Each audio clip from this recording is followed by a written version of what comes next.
여러분과 저는 우리 매일 성경 큐티책 본문에 따라서 이번 주 수요일부터죠. 우리 누가복음에 이어서 아가서의 말씀을 여러분과 함께 나누고 있습니다.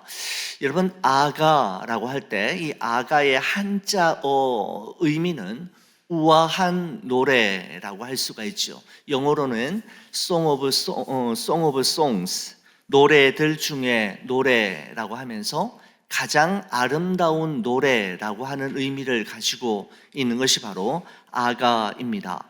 아가서 1장 1절의 말씀을 보면 이렇습니다. 솔로몬의 아가라라는 말씀으로 이 아가서가 시작되는 것을 볼 때 이 아가서의 저자가 솔로몬이라는 사실을 알 수가 있습니다.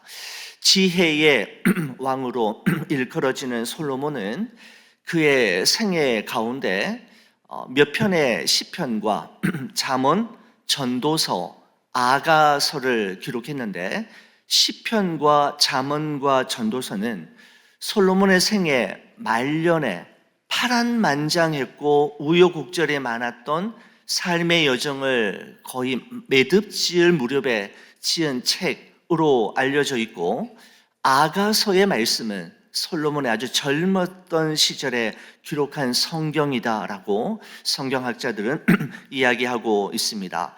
아가서의 말씀을 한마디로 말씀을 드린다면 이스라엘 왕인 솔로몬과 시골 처녀이자 포도원을 가꾸는 술람미 여인 사이에 신분을 비롯한 모든 이해관계를 초월한 뜨거운 사랑 이야기가 바로 아가서의 전체를 이루고 있는 내용이라고 할 수가 있습니다.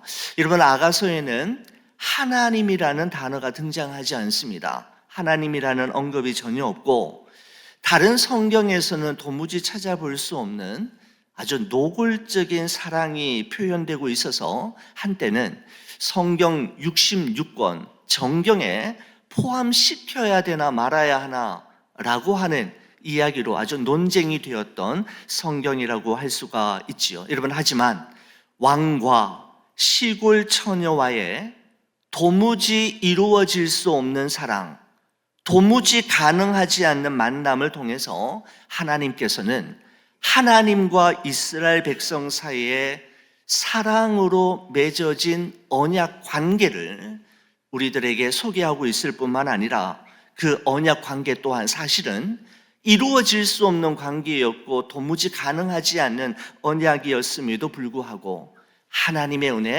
은혜에 의해 맺어지게 되었고 지속되게 되었다라고 하는 사실을 아가서가 우리에게 말씀해 주고 있습니다. 여러분, 그래서 이스라엘 백성들은 여러분 6월절이 되면은 아가서를 읽는 전통이 있다고 하죠. 여러분, 참 의아하지 않습니까? 6월절, 이스라엘 백성들의 구원을 기념하는 절기에 아가서를 읽는다라고 하는 것이 여러분 상식적으로 잘 이해가 되지 않습니다만은 430년 동안 애굽에 종살이했던 이스라엘 백성들을 구원해내신 하나님의 그 사랑이 얼마나 크고 놀라운지를 기억하기 위해 그들은 6월절이 되면 아가서를 읽는 것이 그들의 전통으로 남아있을 정도입니다. 여러분, 더 나아가서 신약에 와서 이 아가서는요, 솔로몬을 신랑 되신 예수님으로 비유하고, 그리고 술람미 여인을 신부된 교회와 성도로 비유하면서 예수님께서 교회를 얼마나 사랑하시고 소중히 여기시는지, 그리고 우리 주님께서 성도들과 얼마나 온전한 연합을 이루시기를 원하시는지를 보여주는 책이 바로 아가서이다라고 하는 이제 새로운 이런 주장들이 나오게 되면서 이 아가서는 참 우리 그리스도인들에게 또 기독교회에 아주 소중한 하나님의 말씀이 되었습니다. 자, 여러분, 특별히 이 아가서의 말씀 중에서 오늘 여러분과 함께 잠시 나누고 싶은 오늘 이 본문의 말씀, 아가서 4장 1절에서 5장 1절까지의 말씀은요, 솔로몬 왕과 술람미 여인의 화려한 결혼식 이후에 신혼 첫날 밤을 맞이한 신랑 신부의 모습을 여러분 기록하고 있습니다. 여러분 4장 1절에서 5장 1절까지의 말씀에 보면 좀 너무 노골적이고 또 이런 낯뜨거운 표현도 나옵니다만은 여러분 이 표현들을 통해서 이 아가서는 하나님이 우리를 얼마나 사랑하시는지, 예수 그리스도께서 우리 성도들을 어떻게 대하시는지를 볼 수가 있게 되는 것이죠. 여러분 특별히 그 중에서도 오늘 여러분과 함께 교독하셨던 1절에서 7절까지의 말씀은 신혼 첫날 밤을 맞이한 신랑이 신부 술람미 여인의 눈부시도록 찬란한 외모의 모습을 표현하고 있는 구절이 바로 1절에서 7절까지의 말씀이라고 할 수 있는데, 여러분 정리하면 이렇습니다. 한번 들어보십시오. 솔로몬의 눈에 비친 술람미 여인의 신혼 첫날 밤의 모습입니다. 비둘기 같은 눈, 길르앗 산 기슭의 눈, 염소와 같은 머리카락, 목욕탕에서 막 나온 털 깎인 암양 같은 하얀 치아, 홍색 실 같은 입술, 어여쁜 입, 석류같이 붉은 뺨, 망대같이 미끈한 목, 백합화 가운데 꿀을 먹는 쌍태 노루새끼 같은 가슴으로 표현하고 있는 것을 보게 됩니다. 여러분 아침부터 너무 죄송합니다.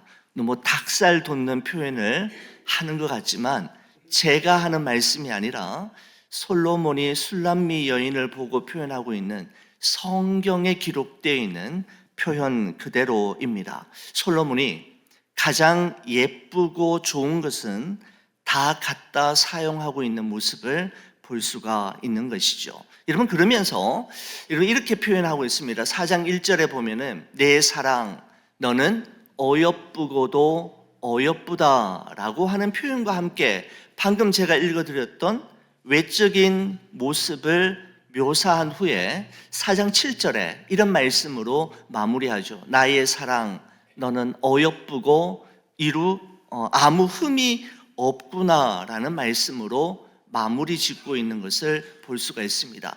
1절과 7절이 마치 괄호를 치고 있으면서 그 중간에 신부의 모습을 참 아름답게 좋은 말은 다 갖다 사용하고 있는 모습을 볼 수가 있는 것이죠. 여러분 솔로몬 자기가 그렇다고 하니까 우리가 달리 할 말은 없지만 눈에 콩깍지가 씌어진 솔로몬의 눈에 보기에 술람미 여인은 흠잡을 데가 어느 곳에서도 발견할 수 없는 완벽한 아름다움을 소유한 여인이다라고 표현하고 있는 것입니다. 아름다워서 사랑스러운 것인지 사랑스러워서 아름다운 것인지 알 수 없지만 한 가지 분명한 것은 사랑의 눈으로 바라보니 아름답지 않은 것이 하나도 없다라는 사실만큼은 분명한 것이죠. 어느 책에서 보았던 문장이 생각이 났습니다. 대나무는 매듭을 따라 높이 자라고 소나무는 나이테를 따라 굵게 자란다. 그리고 사람은 사랑을 따라 아름답게 자란다라고 하는 표현이 생각이 났습니다. 사람은 사랑을 먹으며 사랑을 받으며 아름다워지고 더욱더 빛나게 되는 것이죠. 사람을 빛나게 하고 사람을 더 예쁘게 만드는 것은 바로 사랑임을 이야기하는 것입니다. 여러분 구름을 움직이는 것이 바람이라면 사람을 움직이게 하는 것은 바로 사랑이고 감동이라고 할 수가 있는 것이죠. 진정한 사랑은 무엇 때문에가 아니라 있는 그대로의 모습으로 상대방의 가치를 인정해주고 또한 알아줄 때 그것이 바로 진정한 사랑이 드러나게 되는 것이죠.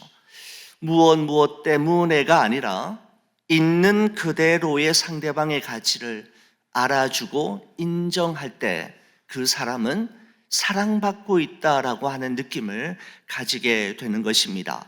여러분 아가서 1장의 말씀에 보면 술람미 여인은 포도원을 관리하는 시골 처녀로서 햇빛에 그을린 거무틱틱한 피부를 가진 여인이었지만, 솔로몬은 사랑의 눈으로 그녀를 바라보기에 그의 거무스러운 피부가 조금도 문제가 되지 않았던 것입니다.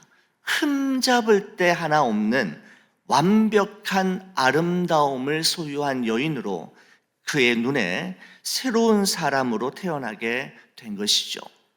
이런 바로 솔로몬의 마음과 시선이 오로지 한 여인, 술람미 여인에게만 향하였던 것처럼 우리 주님의 마음과 시선 또한 언제나 우리를 향하여 있고 한결같이 우리를 사랑의 눈으로 바라보신다라고 하는 사실을 바로 아가서는 결혼 첫날 밤 솔로몬의 고백을 통해 우리에게 말씀해 주고 있는 것입니다. 저는 오늘 이 본문의 말씀을 묵상하면서 특별히 제 눈에 들어왔던 표현이 있었습니다.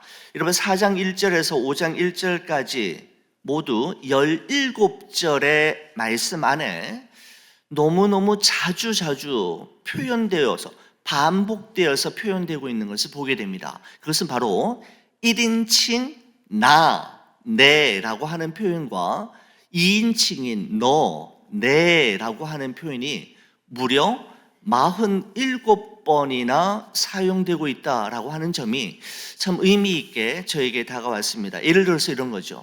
내 사랑, 내 누이, 내 신부, 내 마음, 내 동산, 내 포도주, 내 우유 등등 1인칭 나라고 하는 I라고 하는 단어가 27번 사용되고 있습니다. 한번 댁에 가셔서 한번 헤아려 보십시오. 27번이었습니다. 그리고 내 눈, 내 머리털, 내 뺨, 내 기름, 내 의복 등등 2인칭 너라고 하는 you라고 하는 단어가 20번 사용되고 있는 것을 보게 됐습니다. 그러니까 나와 너라고 하는 단어가 무려 합쳐서 47번이나 반복돼서 17절 안에 말입니다. 그렇게 사용되고 있다라는 것이죠. 그러니까 솔로몬은 시골 출신의 포도원 지기인 술람미 여인과의 관계를 어떻게 표현하고 있는가 하면 나와 너와의 관계로 표현하고 있다라고 하는 말씀을 드리고 싶은 것입니다. 여러분, 나와 너와의 관계라고 하는 이 표현을 생각할 때 오스트리아 빈 출신의 유태인 철학자이죠. 마르틴 부버가 쓴 표현이 생각이 났습니다. 여러분, 이 세상에 존재하는 모든 관계는 두 가지 관계로 나뉘어진다라고 마르틴 부버는 이야기했죠. 나와 너와의 관계와 나와 그것과의 관계로 나누어진다라고 하는 대단히 유명한 말을 했던 인물이 바로 마르틴 부버의 바로 이러한 표현입니다.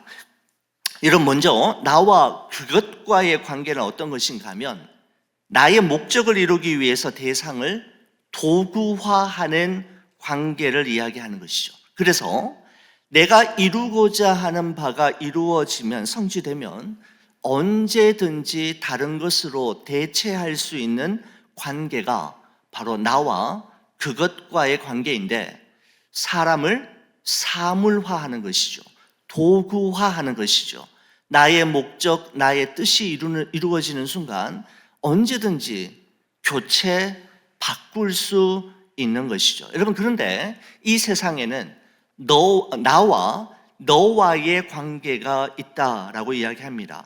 무엇과도 바꿀 수 없는 유일한 나와 누구와도 대체할 수 없는 소중한 너와의 관계를 의미하는 것이 바로 나와 너와의 관계인데, 세상을 아름답게 만드는 힘, 공동체를 아름답게 만드는 비결은 바로 나와 그것과의 관계가 아니라 나와 너와의 관계로 이어지게 될 때 가능하다라고 하는 것을 마르틴 부버가 이야기하고 있습니다.